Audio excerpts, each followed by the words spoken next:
So what do I say about my life? I was born in Seattle, Washington.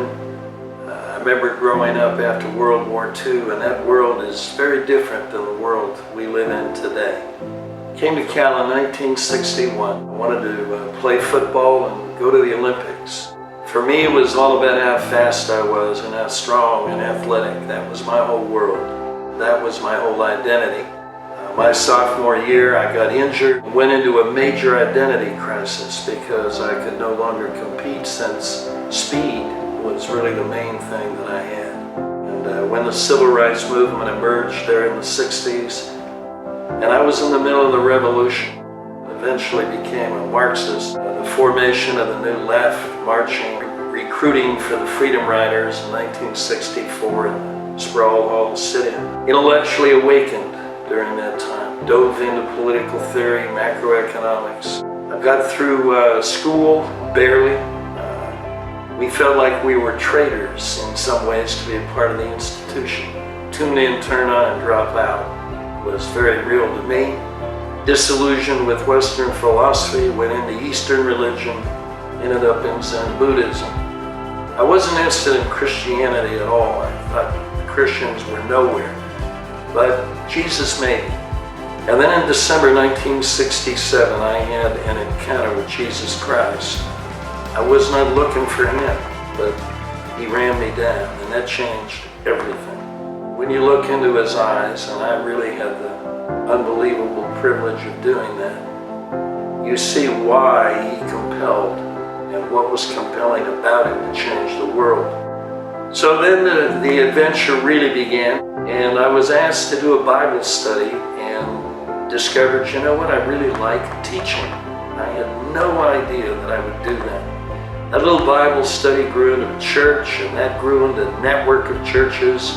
Out of that came biblical studies on public policy and economics and business that were trying to bring change to the United States, the pro-life movement.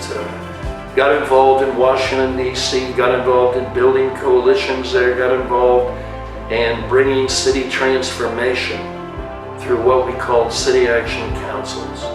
Early 90s, got involved in starting a worldview school. Then we started a school on business and biblical economics, again emerging for the message of the kingdom, a message of radical Christianity, a Christianity that was really concerned about loving people and making the difference. Recognizing that if you're going to disciple nations, you're not just saving people, but you're getting involved in giving them a worldview that brings change to public policy, injecting principle-based ideas, biblical ideas, and beginning to see what a kingdom view would do to change nations.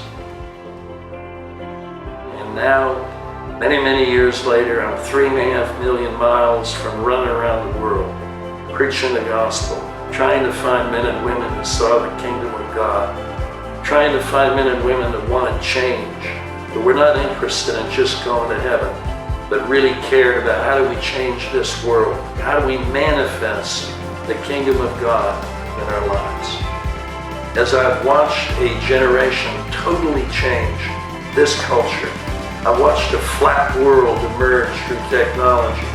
I've watched the kingdom of God's message now begin to reach millions when in the beginning our meetings could have been held in a phone booth. But now there's millions of people that are coming alive.